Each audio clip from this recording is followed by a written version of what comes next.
Hello and welcome to episode 20 of This Korean Life. This episode is brought to you by Sticky Tacos. Sticky Fingers Ulsan has now expanded their services to include the delivery of tacos, burritos, nachos, and chicken wings. Order tonight. It goes great with a couple of brews and a few episodes of Tiger King. Check out their menu on Instagram at Pub Sticky Fingers. There is no better time to enjoy some beautiful Mexican cuisine inside the comfort of your own home than now. Check them out, Pub Sticky Fingers. This episode is also brought to you by ESL Hacker. Check out the site for some new sweet alternatives to use in your classroom or for online teaching. Everything on the website is now free. That's right, free. There is a donation button if you feel the need to support, but otherwise, download is needed. There are pop song workbook packages, the True Story Laboratory with unreal stories, illustrations and worksheets, and some other goodies to help improve the quality of your classes. Check them out today at eslhacker.com and on Facebook at eslhacker. This episode features David Kim, a recent university graduate majoring in aerospace engineering. He describes his fascinating childhood in Guatemala, where his family migrated when he was a young boy. He speaks about the challenges he endured as a Korean in a local Guatemalan school, and later on in an American international school. After finally learning Spanish and English, he was encouraged to come back and study at a prestigious university in the motherland. Have a listen and find out how he navigated the most difficult journey of his life. This is one you don't want to miss. Hope you all enjoy. You are now tuned into This Korean Life with your hosts, Brian and Nate.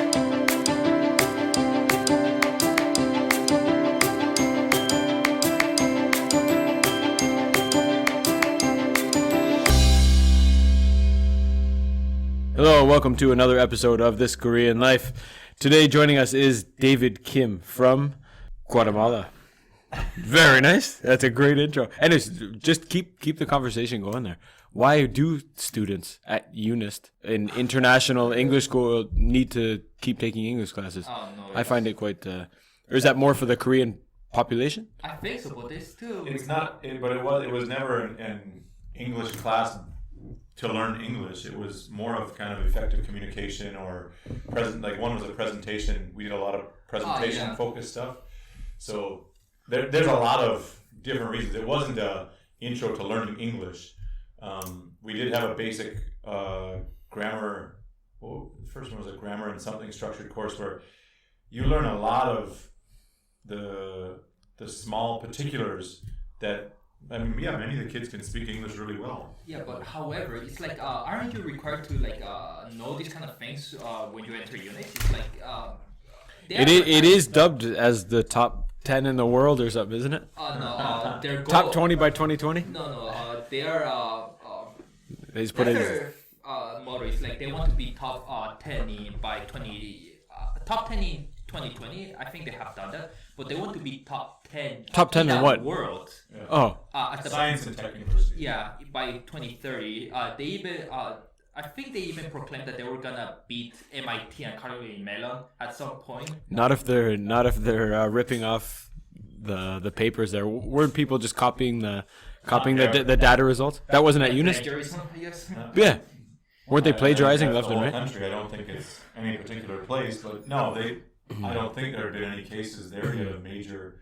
Not the 300 professors or whatever who had gotten caught at 50 universities. That wasn't there. Or probably they're just hiding it because they don't want to look bad to the world. Yeah, no doubt. But it's definitely a problem. Anyways, Dave is fresh off of 2 days of partying 3 from days. graduating. So congratulations on that. Yeah. Tell us, I was saying before we came on, I remember meeting you first semester. Yeah, in my And first year. fresh out of Guatemala, and there was something different, and I decided to talk to you and hear your story, and you had all kinds of wild stories to tell me, and I thought, wow, this guy's pretty cool. And I thought maybe you might not make it through 4 years of Korean-style education. Well, actually, it's So- 5 years. I need to take an extra semester because one of the professors failed me because of spite. Oh no. Yeah, So that wasn't me. So tell us, what was the journey like? What was it like for you? To describe it in one word, it was painful. Yeah, it's like I came to a country where I was born, but I had no knowledge about, and I didn't know the culture. I didn't know their lifestyle, so it was pretty hard, especially studying too. It's like they say that the stereotype of like Koreans is like, oh, you always study like start to death, and I thought that was like a joke. But when once I start seeing like the actually university students and even high school students like killing themselves for the grade, I was like, oh my god, It's wild. this is actually true. It's just as bad as the rumors say. You're lucky you didn't have to do high school here. Yeah, I am very fortunate. I went to an American school for high school. The, I would have not made it. Yeah, and unfortunately, there's enough students that don't make it. Yeah. But I think after like being here 5 years, I got used to like the workload and like the lifestyle. It's like there were times that there was so much work that each professor gave that it was such a pile that we had to like Throw it in the fire. We wish. It was so bad that like 30 students in my class slept 8 hours a week. Oh, it's insane. Yeah, it's like we would stay awake for like 3 days, then sleep at like 2 in the morning, wake up at 6, try to finish like the project or the paper. Funny part, in some of the classes in like the second engineering building of units, in like the 9th floor, we found sleeping bags in the classrooms, and like people would just lay them around, and we would just like 10 people would just sleep there in the floor, and like and 10 minutes before like the class would start, we'd just wake up and the professor would just see us with like draw coming out of our mouths and our neck. We've had a couple other guests on. We've talked a little bit about the university culture and the workload and how much is demanded of the students, especially in the laboratories. I think Ube, we talked to him. What did you major in? Did you have any laboratory work? And if so, what was that like? Because I know that's a major difference. Yeah, so I majored in mechanical engineering and aerospace engineering, and my secondary major was industrial engineering. So I did enter a lab called UCIM, Units Computerized Integrated Manufacturing. They made me work quite a lot there. It's like they worked me like a dog. It's like there were some times that there was so much work that they included me like the graduate students like work. It's like can you make us this PPT? Can you make us this progress analysis for this like products and stuff? This was in a laboratory. The laboratory you were in was for aerospace engineering, or it was for 3D printing manufacturing with Professor Nahu Kim. He's a very good professor. I think he's one of the leading professors in 3D printing and 4D printing. It was a journey being in that lab in like the first 6 months I was there. So the first project, it was like out of the curveball. It's like they were making a 3D printed electric car. I was like, Jesus, baptism of fire. or like I was in purgatory or something like that. Yeah, no doubt. I'm like, oh my god, we're doing that. Like, and they said yes. It's like, can you give me something easier? Yeah. It's like, sure, but like for a week I'm doing. I was looking to 3D print a Homer Simpson by next. Actually, they have like 3D printed so many mascots from Kakao. Oh, okay. Yeah. It's like, what do you use this $500,000 3D printer? Oh, sometimes we like print stuff for like companies, but most of the time we just print like figures. Yeah. So we just like what? That's funny. In what year did you start in the laboratory? I think it was in my third year, first semester. It was after I took his class for 3D printing in my third year. My team actually made a drone out of 3D printing with like something called a reverse honeycomb structure, where like if you drop that drone for like 20 floors, it would bounce and not break. Oh, no way. It was pretty cool. And I told the professor, you saw what I did, can I have an internship? He was like, oh sure. And he told me, oh, we're gonna work you as a doctor. I'm like, I thought he was kidding. Yeah. First thing he said during the class is like, welcome to the jungle, baby. You guys are all gonna die. Oh, I'm like, oh, dear God. Jesus.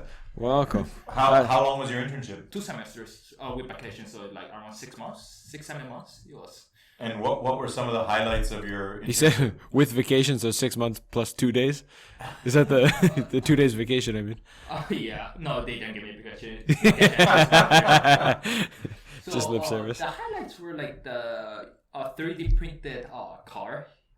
Actually, that 3D printed car is more expensive than it's like the 3D printed car costed around like $90,000, a bit more, I guess. Is it just the frame?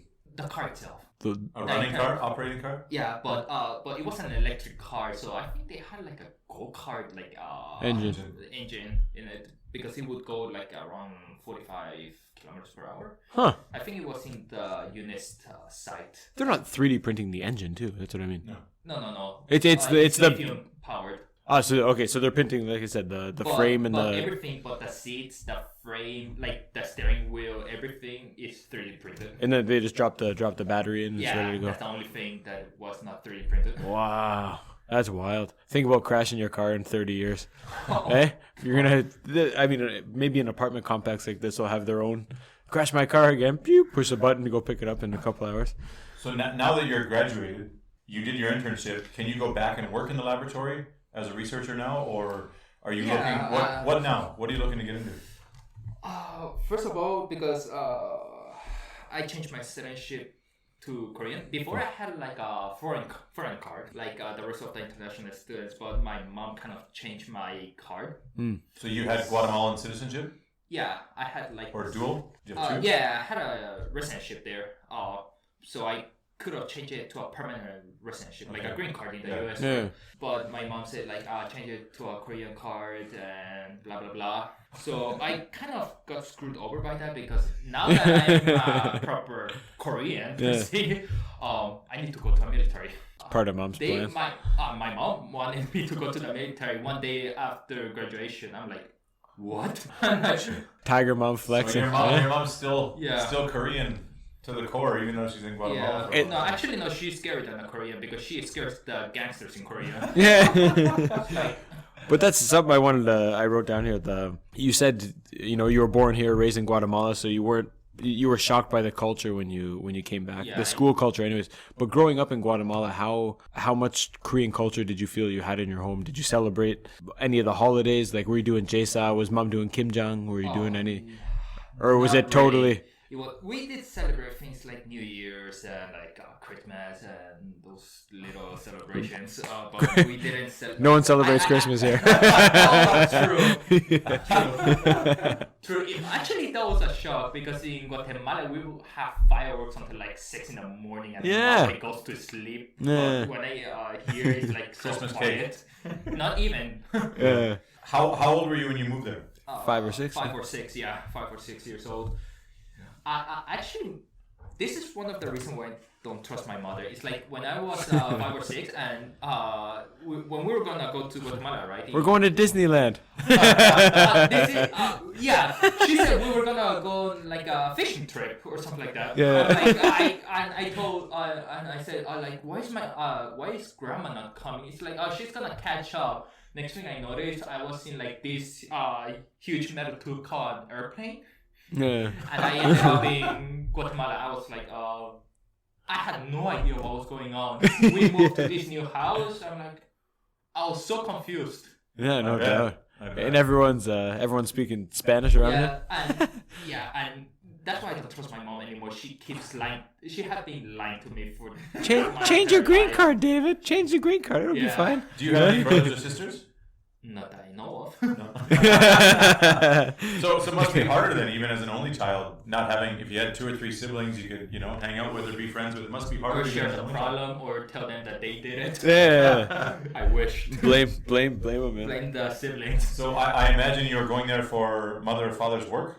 Would that be correct, or? Yeah, my mom, she had traveled to a lot of countries like Dominican Republic. She had worked in Dominican Republic, then went to Panama, and like a bunch of Central American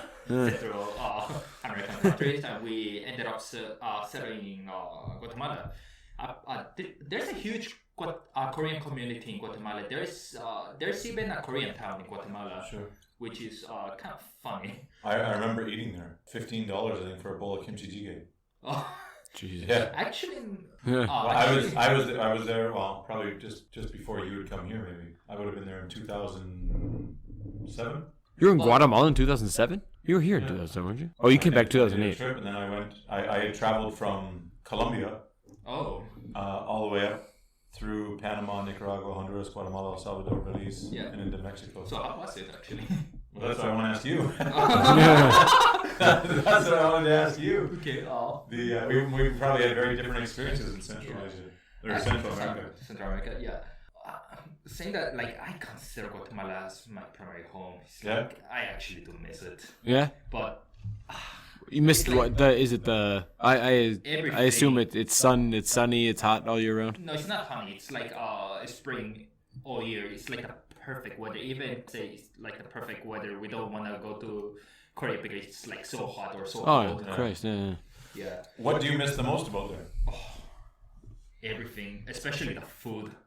Like, yeah. I'm sorry, but Korean food to me is kind of bland. It's like the same thing over again. It's like cook like rice or kimchi. It's like the same menu every single day. Same No, color.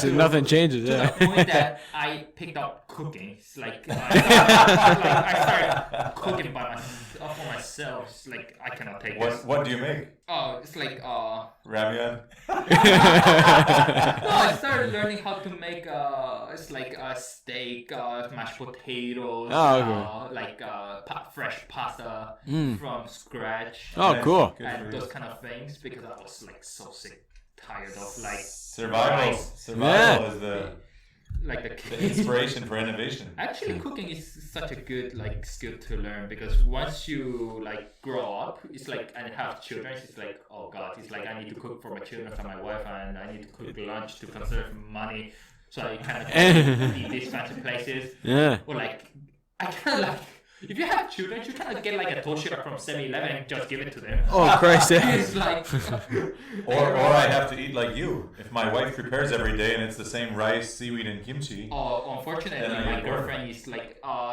in the other side of the world in Florida, so I'm like oh god. Yeah.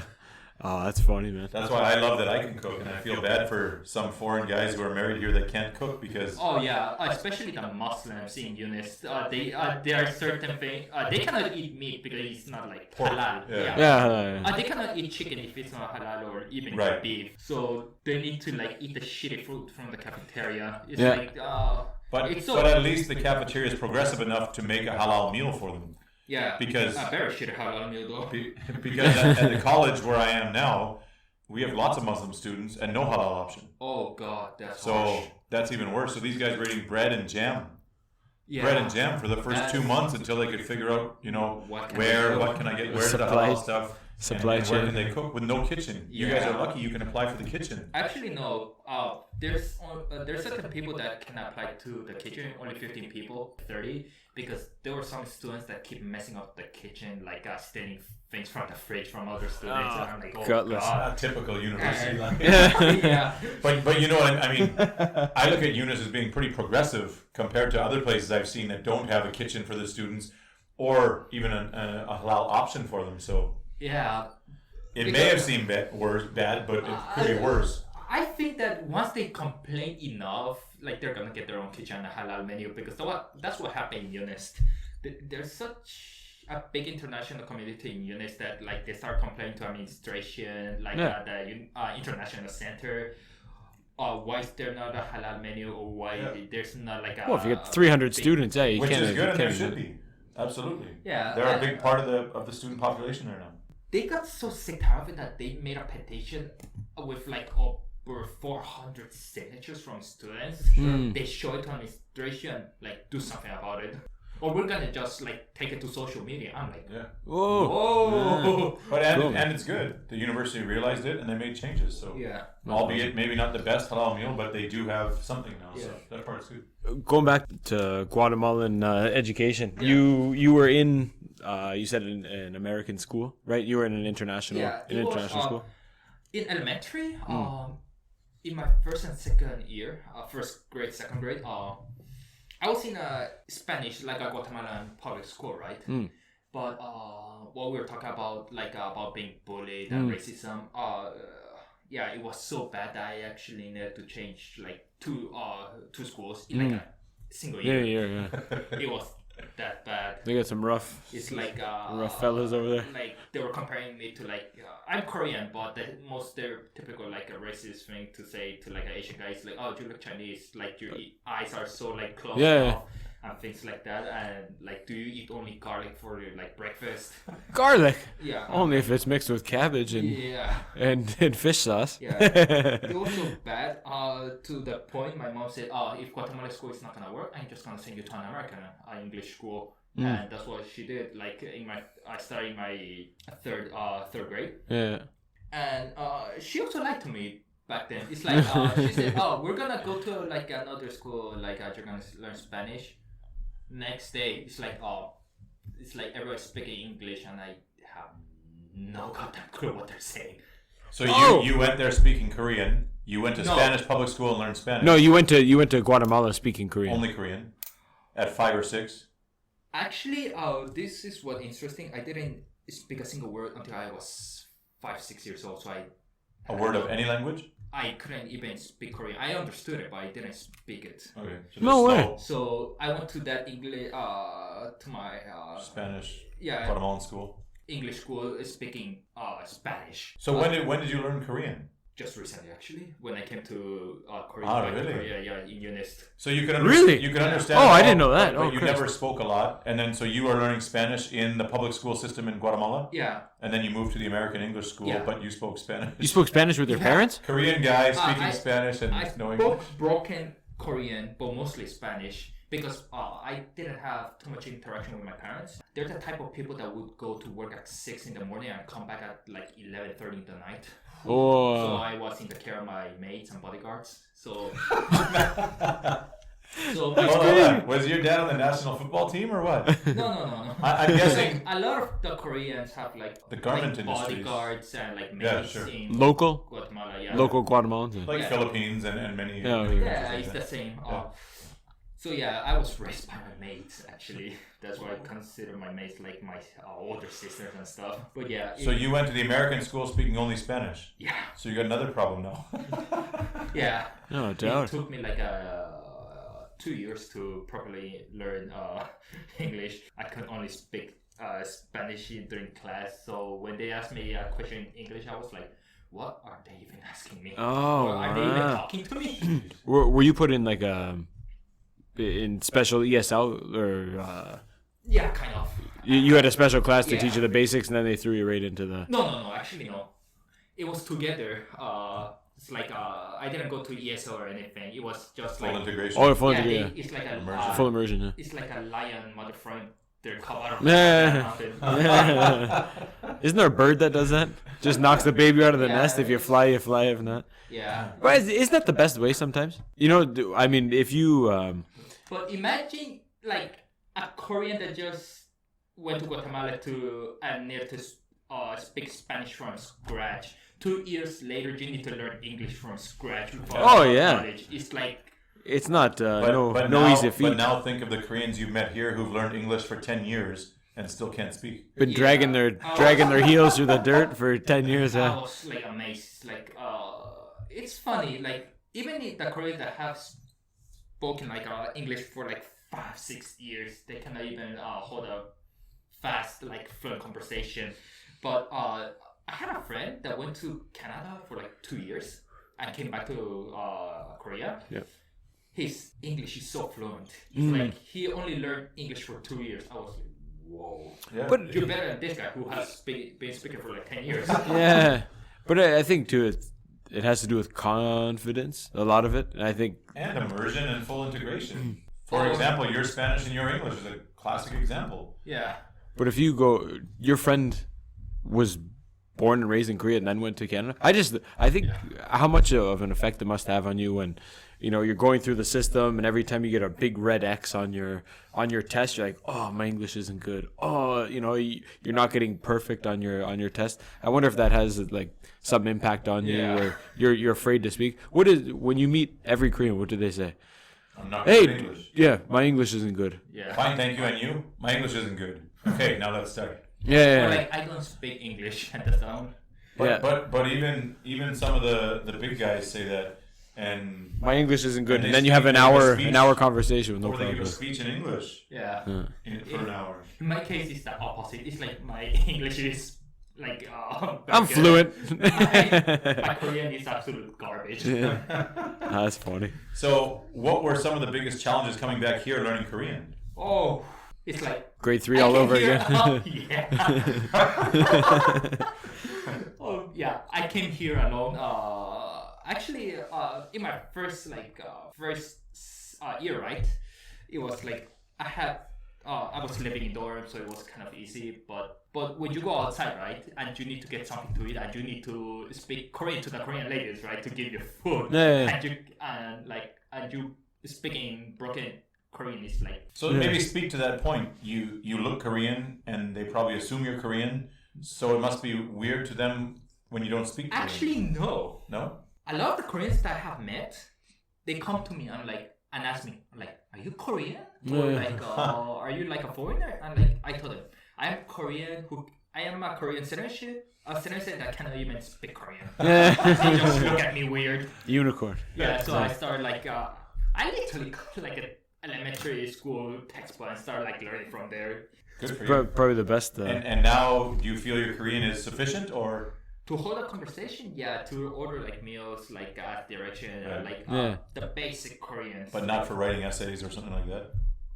Simple essays, yeah. I started like learning Good for like you. how to do intermediate to advanced Korean, but it's kind of hard once like English, Spanish, Korean, trilingual. yeah. Huh? Good for you. There was Awesome. Actually, there was a time in my high school life that I actually learned also French. I actually totally forgot it once I came to UNIS. You need a French teacher. We got one right here. Yeah. Too many languages on the go. Yeah. So take us back a little bit to growing up in Guatemala. You went through a little bit of the racism stuff. You went through the two language obstacles that you had to overcome. Once you got into grade 3, you got through the English grade 5. What was it like? Education growing up. I mean, were you living in a Korean gated community, or were you living in a regular? It was like a mixed community. The high school I went, there were Koreans, Norwegians, Americans, Guatemalans, people from Ecuador, Argentinians. But it was an international school. Yeah. Yeah.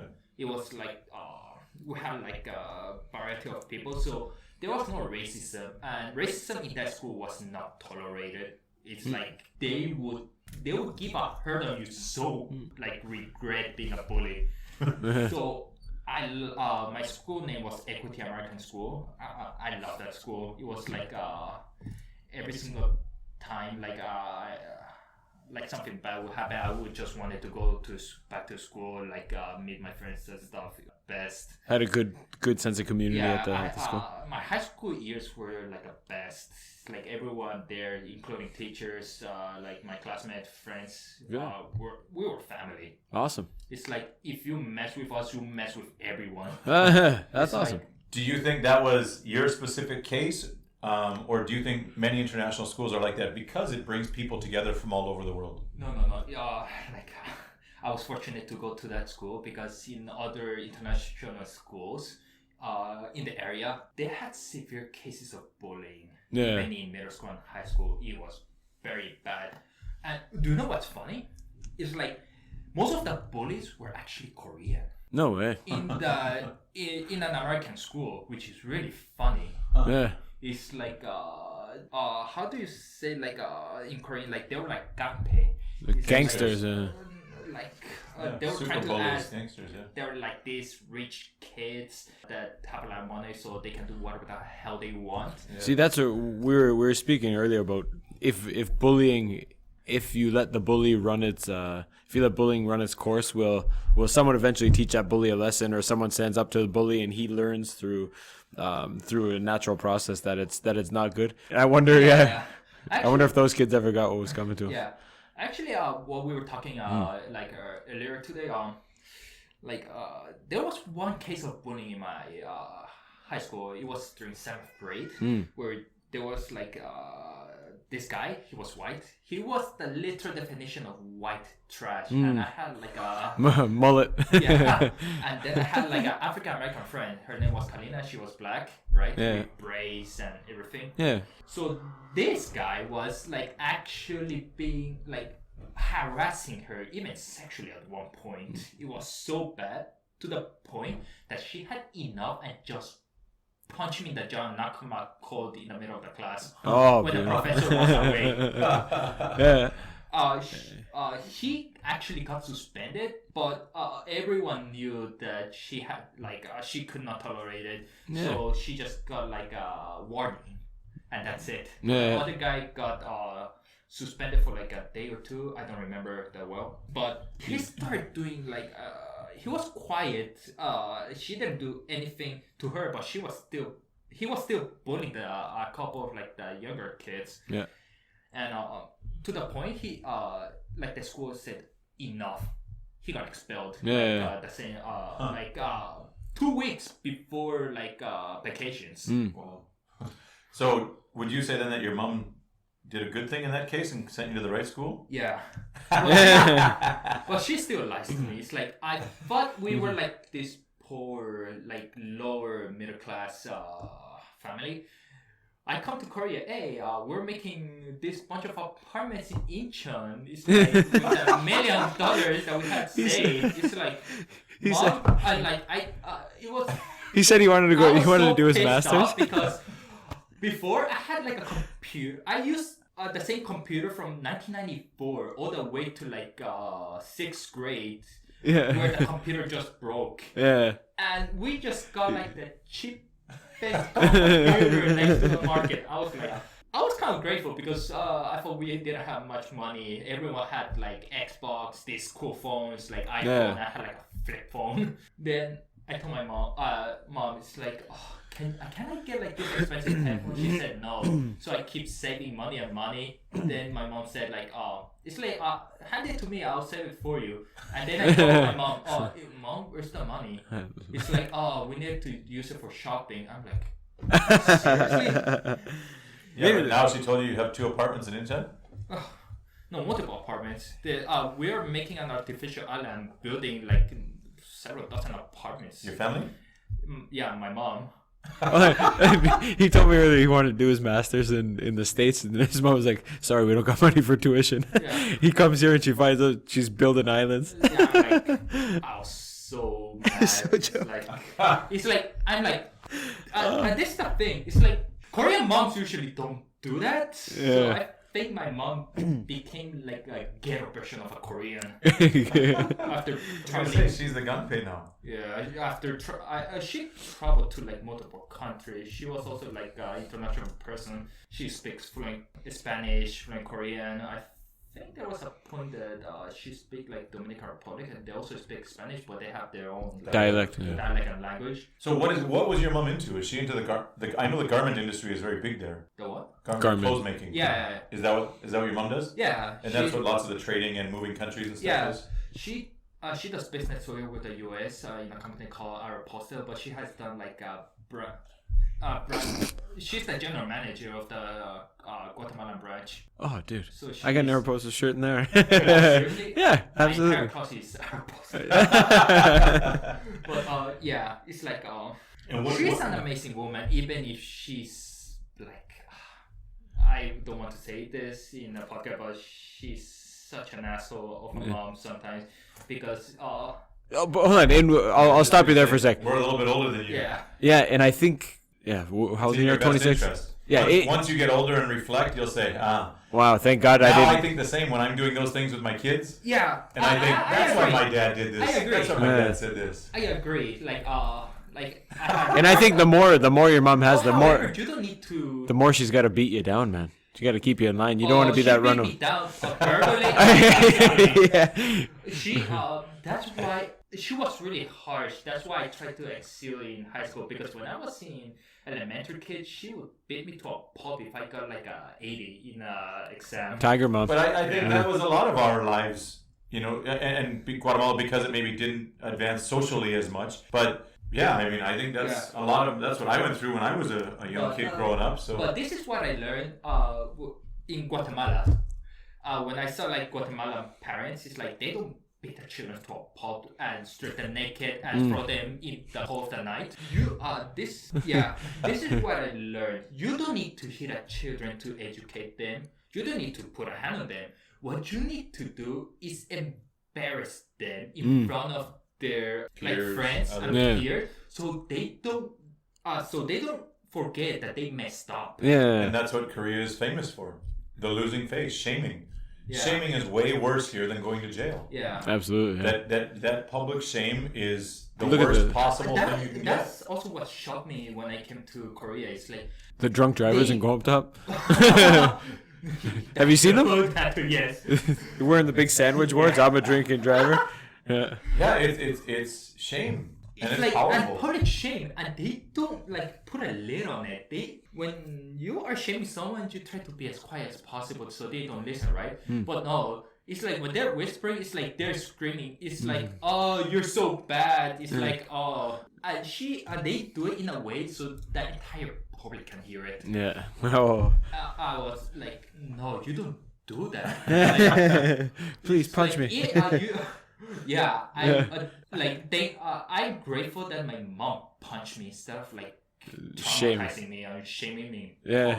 Actually, no. There was a time where she shamed me and I lashed out so badly to the point I grabbed a chair and smashed that window Yeah. out the house. Yeah. But, You get- but again, I don't think that's. I mean, my brother. I got 2 brothers and 2 sisters, and growing up, I remember rages in the house where one of us would just go ballistic and look out, here comes a typhoon. I'm running away. I'm never coming home. It's Throw- like They that's say, what I'm okay, saying. okay, see you in an hour.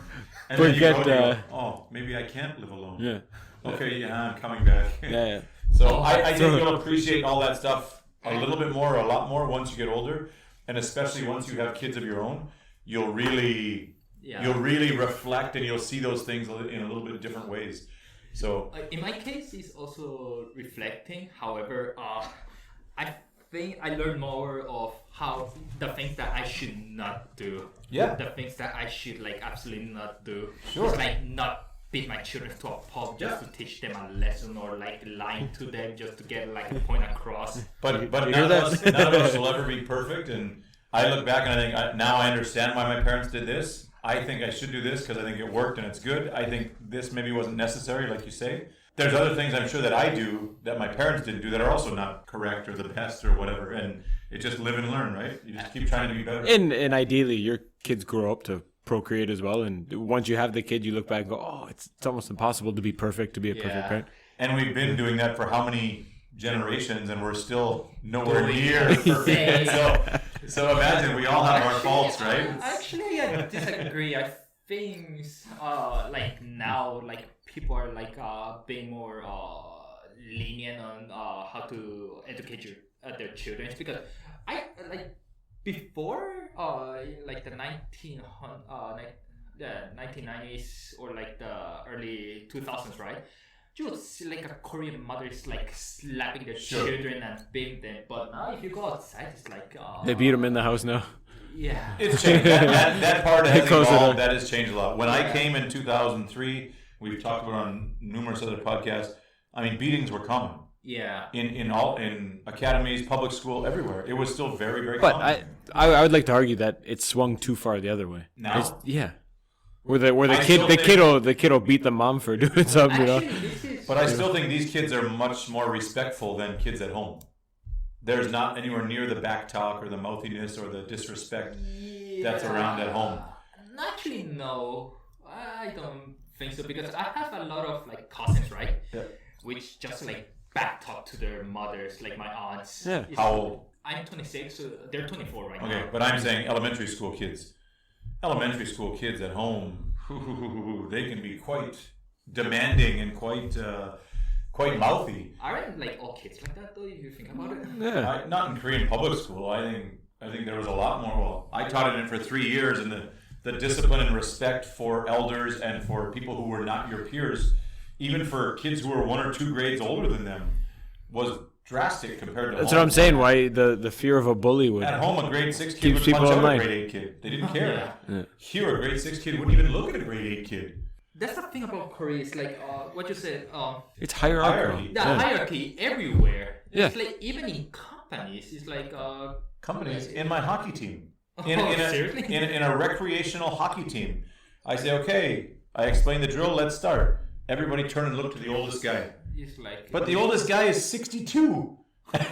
and he's not one of the best guys. But he's the oldest, so everyone turns and looks and say, hey, Doyan, come here. And he's only 17. Yeah. But he's been playing hockey the longest, and he's the best kid. Yeah, they should. But he feels very, very uncomfortable leading and showing the uncles how to do drills. Yeah, I have seen this everywhere. Koreans don't have like the self-confidence that an American or Guatemalan have. It's like Is it self-confidence or is it an overinflated ego? that too. Is it a lack of self-confidence or an over like, hey, I'm the older guy, you know, and they don't want to give up that position. I've worked 62 years to come Yeah, here. but in Let the this in. States, it's like you have like the youngest guy. Sometimes the youngest guy that has more experience leading other people, right? But we value what you do, right? We don't just value your age or your title. You know, you're not. It's a meritocracy. It's not. You're not getting checks for being old or for being the oldest, Having for being born experience, whatever. first. Yeah, Yeah, but it's a Korea meritocracy. So it's like if you're the oldest, it's like it's like automatically you should listen to them. Yeah. It's like I was like States meritocracy. I was You're getting based on But merit. But Yeah. it's also changing a lot here, and it's changing very quickly. When I was in SK, I've been under there maybe 2-3 years, but there was a couple 40-year-old managers who had jumped a couple rungs on the ladder, and they were producing major results. And this has now knocked down a few 60-year-old guys, and it's a very awkward relationship when a younger person is your boss here, especially when you're 50 years old and your boss is 38, 42. It's very awkward, but it is happening, it is changing. And yeah, it's changing rather quickly, I think. not But quick it's enough, I guess. yeah, not quick enough, but that's because we've seen the rest of the world, right? Yeah. So it's a little bit different. But yeah, what I learned in Guatemala as a Korean is like it's like you earn respect by showing. You don't like Respect is earned, not given. Respect is earned, not given. It's like then I come to Korea. It's like I'm the oldest guy, so I don't care if I beat you up. You should still respect me. I'm like, Yeah, what mentality is that? But when you came into my class and you told me you'd been shot, Oh yeah, I had lots of respect. that got all my respect right there. That you. It was quite painful. It was like I was just like walking down the street and I just started hearing gunshots out of nowhere. Yeah. Like this part of the capital called Zone 4, which is actually pretty dangerous. I just get shot in the leg. I'm like, at first it didn't register. I got shot. Then just like. Then it started like hurting a bit. Once I took like 2 more steps, I just look at my leg with a huge hole in it Oh, from a 9mm. 50 cent. Yeah, I'm like, Oh, beg one. I remember you telling that story, and there was a couple other kids, and their jaws dropped, and they're like, "Huh?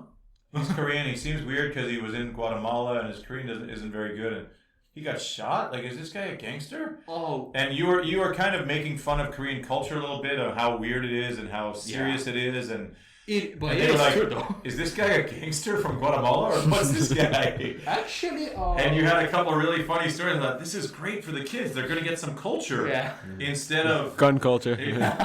But no, it sounded like you were living in the hood. Actually, when you say I look like a gangster, actually no. No, Like, listening to your stories. When I was in high school in my graduation pictures, right? I had this suit with like strip lines, and I had my hair in the back, and I was wearing like a very intimidating suit, right? Yeah. I look like a yakuza from Japan. Yeah. and when like my peers showed this to their younger siblings from elementary, and their siblings showed them to their friends. Yeah. They were scared of me. I was like the nicest guy in like one of the nicest guy in my class and stuff, right? The other bullies. All of a sudden, it's like, oh my god, this guy is a mafioso. I'm like, what? The other bullies are showing their picture, like, hey, I know this guy. Right? The bullies from the other school there, the other Korean kids. I know this guy. How old were you when that happened? What was the result? What did your parents think? I mean, that would scare the heck out of me if my kid got shot, regardless of where I was. 14 and 15. My parents didn't know until the same night. because they were so busy. Mm. They would not even answer their phone number. Yeah. like- They didn't So- go till the next night. No, the same night. Yeah. Like way later at night. Yeah. This happened around like mid-afternoon. Like, People well, shoot in the afternoon. I always thought it would be like a night thing. What was the? You were walking home from soccer practice or something, or how? No, I was like, I forgot, but I was buying like a mechanical part for like a project I was making for school. So like Just normal living. Yeah. Going to get some washers from the hardware store. Yeah. Actually, I was in the hardware store. Then I get shot. I was walking with my girlfriend actually, Yeah. my best friend Brian Sanders, and all of a sudden I get shot. They called the ambulance, and they were still shooting even when the ambulance came. It's Yeah. like, I know this is common, but Were they shooting it? They weren't shooting at you. They're shooting no, at. they were like I think they were like gangsters shooting at each other. I'm Oh, not okay, sure okay. Because I wasn't even paying attention. There are points where if you see like a dead person in the street, I was like, that's normal.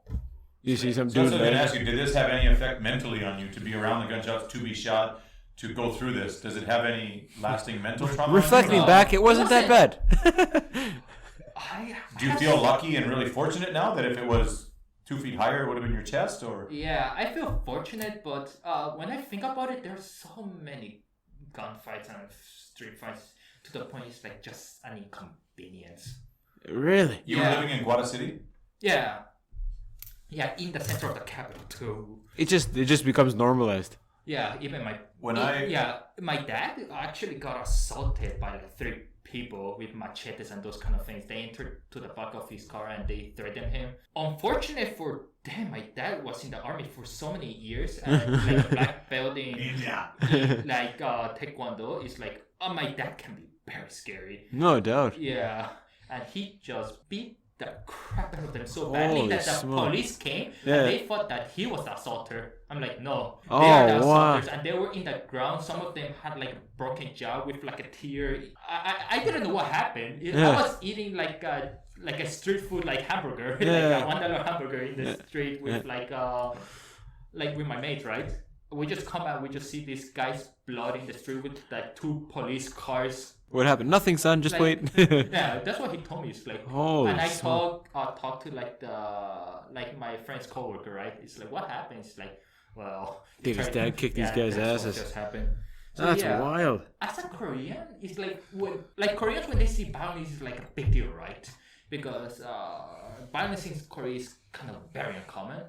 But for me, it's like looking at violence firsthand, in person, it's like, it doesn't affect me. You get desensitized. It's like someone going to who goes to war and they come back and they see a bar fight. And like, nah. Yeah. Or if there was people throwing down here, then Yeah, it would it's normal. be quite shocking. Yeah. So when I traveled through there, and I was going by public transport, so I was buses or whatever.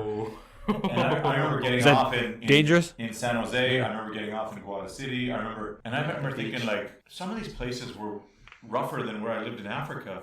I remember San Jose City looked like a UN tent city. Yes. It looked like, I don't know, I imagine what Haiti looked like after the typhoons or the hurricanes or the earthquake. I was like, this is your capital city? Yeah. I get off downtown and it looked like it Like a war zone. It wasn't UN tents, but it looked like a war zone. And I'm thinking, holy shit, that's why the book said get out of the capital city as fast as you can. Yeah. And once you get out into the other areas, it's kind of relaxed and peaceful. Yeah. It was really nice, but man, I remember all those capital cities and going, Panama City was and Guata City and San Jose and oh my gosh, there were some scary, scary places. And I thought this was ecotourism and green living and it was going to be this wonderland of nature, but it was a lot scarier than when I was in Africa. And I don't know if that's a valid scary or what do you think? Did It you is a travel bad much? scary. Yeah. Yeah, I travel much. In San Jose, like the port city, right? It's like a war zone. It's like I kind of make a joke about this. It's like, have you seen the children in Africa? Have you seen like what happened in Afghanistan and Syria? It's like it's so great. Have you seen San Jose and the capital city, like downtown in Guatemala? It's actually worse. Wild. To the point we have more dead people per capita than in Syria and Afghanistan when the US was there at war. Wow. It's like and it's worse in the neighboring countries actually. In Guatemala, it's half of the capital is safe, the other half of the capital, you go out at night as a woman, you either get killed, raped, or both. Or there's a lot of human trafficking there. No way. Now it's getting way better when we impeached the president. Yeah. They say it was like a peaceful protest, right? But it was like a huge riot. Even my parents, even my Korean parents were thinking of joining. I'm like, whoa. Did you ever have any, as a young man who came to Korea, I guess the most dangerous thing I did was probably drive a motorcycle around, but at 22, I felt I was invincible. At 16 or 17, I think that's probably even more of the case. Did you ever feel, oh man, I shouldn't go to this country or shouldn't go to that country? Or did you feel totally safe wherever you went? I felt pretty safe wherever I went because like once you live in Guatemala, it's like it's like once you have like multiple guys with gun pointing at, I cannot get much more than that. Except if you're like in the middle of like war zone with no gun and no nothing. That's the only thing I can think of that is actually worse. That's what I say in my experience. They say, aren't you scared, North Korea? We were in the coup. My sister and I were in the coup d'état in the Ivory Coast. Guns in Nigeria. I mean, yeah. I remember going to the bathroom, and I don't know if I was in Tegucigalpa or somewhere else, and we were in it was a kind of a Rastafarian area, and there was a couple outdoor kind of pubs or bars, and everyone was drinking, smoking, having a good time. And I remember going to the bathroom, and a guy came to the urinal next to me, and he had a white powder in his hand, and he put it up to my nose, and I was like, I just kind of leaned back or took a step back, finished my bathroom or whatever. He's like, okay, that's $50, and I was like, what? Huh? But I just at first I didn't even click, and I was like, well, one, I'm sure it wasn't cocaine. Because that's not the scams they run there. You can get it if you want, but that wasn't the scams they run. You just get in the back alley. And he's here now saying, hey, you know, you had some, it touched your nose, you got to give me some money. I was like, holy shit, dude, I was taking a leak. What's going on? Rock, scissors, paper. How did I go from taking a leak to this and end up giving the guy $5? $50 is a lot of money. Yeah. And I ended up giving the guy $5, and I was like for nothing. I'm never going out again. Like, what the heck just happened to me? And then once I talked to more, you know, backpackers and travelers, and yeah, these things happen all the time.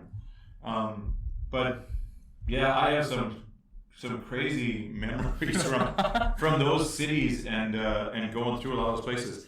At the same time, a lot of the smaller cities and towns were amazingly peaceful and relaxing and awesome. I loved it. It's like certain like places in those countries, it's like where it's screwed up, like downtown Guatemala. It's like, I'm not scared of myself. I can just go out at night. Like if I get assaulted, I can defend myself or like whatever. It's like I kind of got numb from it. But if I see like my girlfriend or like my best friend going to like downtown in the middle of the night, I'm like, nope. Yeah, where are you guys going? I'm gonna get my guns. We're gonna get in my car and we're gonna go. Did you have guns there? Yeah, a lot of Koreans have bodyguards with guns and. They even got gun licenses and stuff like that. Are the bodyguards just guys with guns, or are they actually like a bodyguard we think of in America? Because Like, when I was in West Africa, the bodyguards probably couldn't hit a school wall if they tried. They never fired the gun; they just carried it, but they never actually shot it anywhere. Yeah, it's not like they had training on. It's like a mannequin with a gun. Yeah. So I never felt comfortable with those bodyguards and the guy outside McDonald's. He would just shoot anywhere. He didn't know what he was. Never had any practice. This is the thing. Koreans moved to Guatemala, and like this is the third type of Guatemalans. Like Koreans have a lot of money, and sometimes it is true. I just learned that very late. So they would hire state-of-the-art like bodyguards, like ex-military, like black ops, like Ibilis, like they are trained to take down an entire gang. John Rambo. Literally John Wick. John Wick, everyone. Yeah. But yeah, because before, a lot of Koreans, when they first moved to Guatemala, they didn't have bodyguards and stuff like that, right? But once they started like getting factories and those kind of things, Koreans started getting assaulted more often. Like, start driving a Genesis around, looking. Look at this! Look at my new rims. Even with like a become a target. beat run down truck, they would still assault like the Koreans. Are you guys just like targets? Like when they look, you're like, these guys got money. Like in the Philippines now.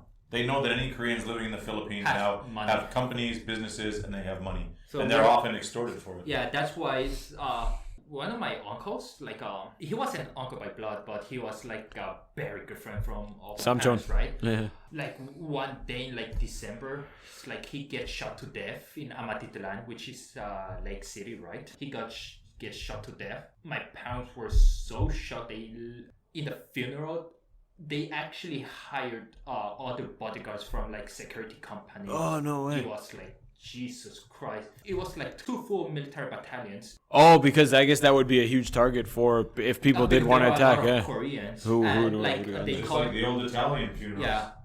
They called they even called like bodyguards from Well, Koreans bring money to a working funeral too. companies and things like that. Yeah. Wild. When I came to the funeral, I was like, what is this? Are we going to war? Yeah. I think that kind of freaked me out because I didn't see that much like military personnel, bodyguards, or security companies in a single place. For a poor guy. Yeah, for a mom. It's Mom, we still need to talk. they're all volunteers. Now, now as a Korean, my mom wants me to live in Korea and like go to a 회사, like Be a Be peaceful a- Korean. be a Korean, Yeah. like the stereotype of a Korean, right? Mm. And what about you? Actually, I was planning after finishing a mandatory military, right? Mm. I was thinking of like maybe going abroad, like Singapore or like Third actually country. Canada. Kind of looks very appealing, and Yeah. because Till it the snows. US is kind of like not a good place to work right now. And my mom said it's like, no, it's like I want you to stay in Korea. My dad is fine with it. It's like, oh, you're going to Singapore? Okay, like just come visit us and things like that in Korea. It Or can't I'll be go any visit you, right? any more dangerous than Guatemala. Yeah. We're poor, send us some money. It's like, actually, what's really funny, my mom has the receipts, all the receipts when I was in like kindergarten, in like stack of folders. Shit, you got to pay her back. Yeah. She asked me to pay her back. It's like, Mom, you have like so much money. Why do you need money? It's like, and then when this is what's really funny. It's like, I'm gonna go abroad after military, and she tried to bribe me. It's like, I'll buy you like an apartment. It's like I have a 1-room apartment, like a small one. I don't need another one. Oh, once you get out the military, and She says apartment, but knowing her history, it's just a little goshi tell. It's Yeah. it's 1 square meter. no, she told me, Goshiwana. oh, I will buy you like a 2-story floor house and things like that. I'm like, Mom, you give me the island. yeah. Give me the island and I'll consider. Actually, I don't care about the island. Yeah. True. And she told me, I don't care. Oh, I saw that you had like pictures of like these fancy cars in your desktop, right? It's like Yeah. a Lamborghini. And like, oh, buy you like a Lamborghini right now. I'll send it to your house right now. It's just a fucking. It's just a Fiat with a body kit. Yeah, but she was being serious. Like, Yeah. she wanted me to Stay stay here. in Korea, Yeah. so she was trying her best. But I'm like, But listen, it's a good place to live. I mean, you got a unique situation, but I mean, compared to Guatemala, and even discussing with people online about the education system, I'll put out how bad Koreans is, and just say, it's really difficult for the kids, and they got to study late hours, this and that. One lady from Colombia piped in, and she said like, oh, I think Korea's bad. There's a 3-way struggle for dominance in Colombia for the education system. She said number 1 in power currently is the cartel. Number 2 is the rebels. I can't remember their names. And the third in power. What is it? And then the third is the government. And it's.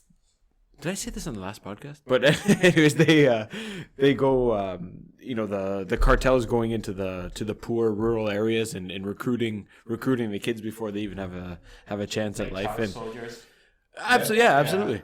I mean, you never see that here, and I think you're quite lucky to only get shot in the leg by the sounds of it, man. But I think mom might also be. She's still in Guatemala, correct? Yeah, because she needs to deal with my dad's company and my mom's her own company. yes. Because So what's because your mom's Aristotle? What's your dad? my- Apostle. no, my dad works with her, but he's in like more of like the selling side and the training side, between like the US and Guatemala.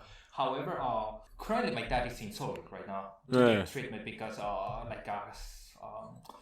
more than half a year ago, he was diagnosed with stage 3 cancer. Like in the Whereabouts? chest. Lung? Yeah. Yeah. Not long, but I think it was somewhere close to the Esophagus. Yeah, so, Yeah. like the maybe it's called tummy suck. Like I cannot. But yeah, right now he's in Korea and he's getting a lot better. The tumor was around like 15 centimeters. It was Holy huge. shit. Wow. Yeah, now it's like below 8.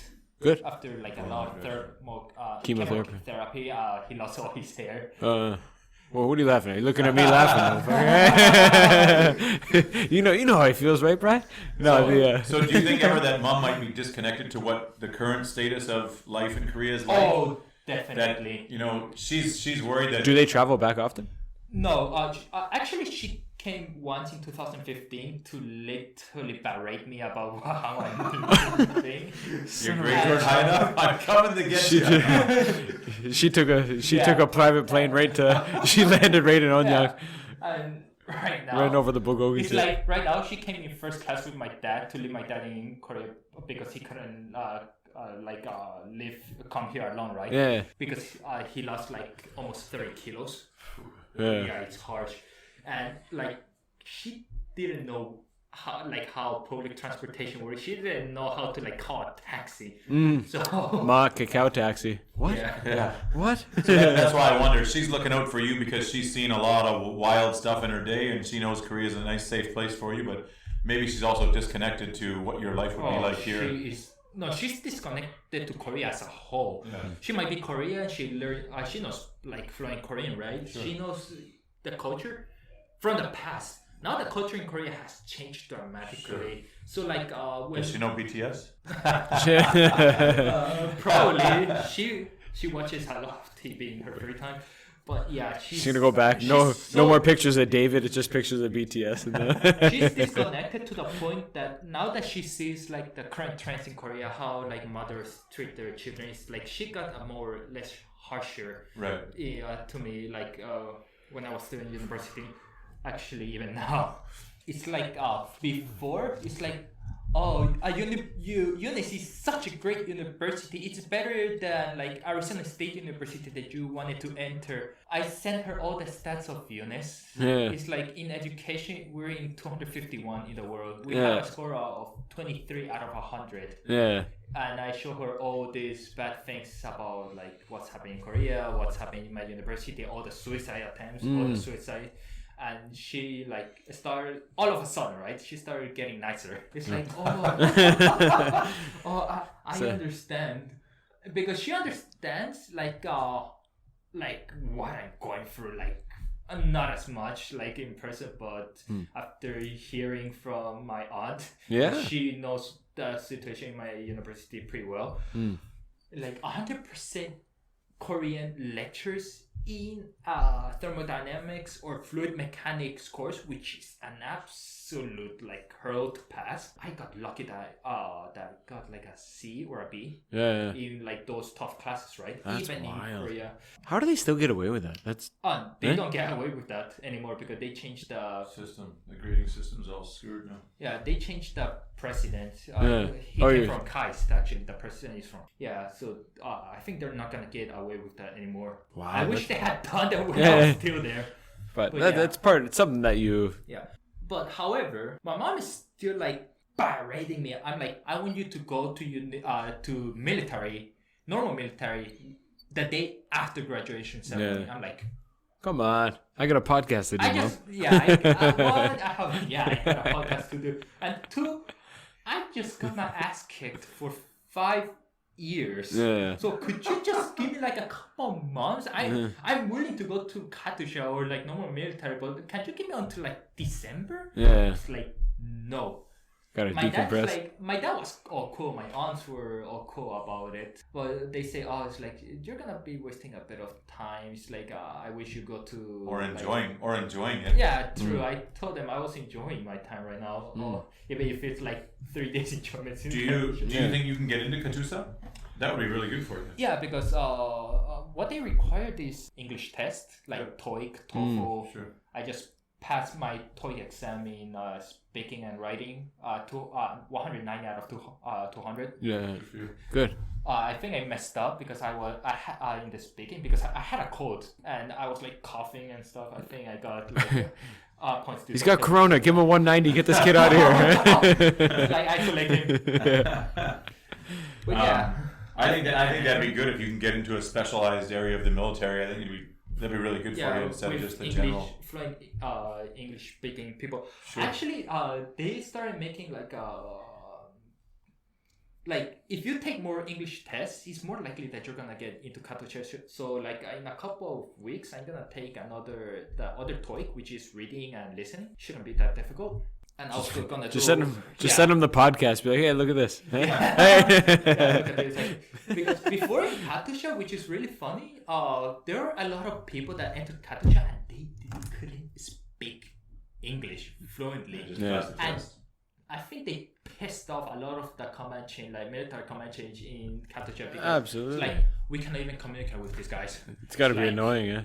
Yeah, you don't have to be saying shit 2 or 3 times, yeah. Sure. So absolutely. now they're now instead of only handling the English test, they need to do an interview. Oh man, it should be a panel interview for 3 hours, or sit down and have a conversation. Because it is. It would be so much easier. If, like, oh, can we just meet out with coffee before the interview? Yeah, and that should be it. But I mean, that's what my interview was for my Korean, to get my Korean residency. The guy said you have to come back for a test. And I answered him in Korean. And I said, when do I have to come back? And then we started talking in Korean. He's like, wow, you're really good. Okay, you don't need to come back. Done. Oh, seriously? That was my permanent residency. What's funny is, what really funny is about Venice, about interviews, right? Or Katusha, it's like now they are doing, before UNIS didn't do interviews for internationals, right? Like, you're a foreigner? You're in. Yeah. For Koreans, you needed to do an interview in English. Now that a lot of the foreigners come in and they don't know much English, yeah, they're not getting lazy about it anymore. That happened when I was there. Yeah, we had to change a bunch of the stuff. Yeah. Because the criteria was way misrepresented or misguided. It was okay, really bad. We got to wrap up here soon. I got one more question for you. I would love to talk to you all day. I got a million questions for you. Maybe we get you back on a military leave or something. I'd love to hear your stories. Wait, when are you going in December? Your stories from the army. I need to apply on this 9th, September, right? You're free at least until September? No. We give the applications there, but on November they're gonna announce who entered to Katusha or not. If I don't enter, I just go to a normal military on December. If I did enter, I still go to Katusha on December. So yeah, I might be. So you have it's some February. time. Yeah, you get 10 months. So what are you doing? Yeah, you're just hanging out, teaching English. Yeah, I know. I'm actually looking for a hagwon currently to teach. Okay, well, I want to I taught English like a couple of months ago.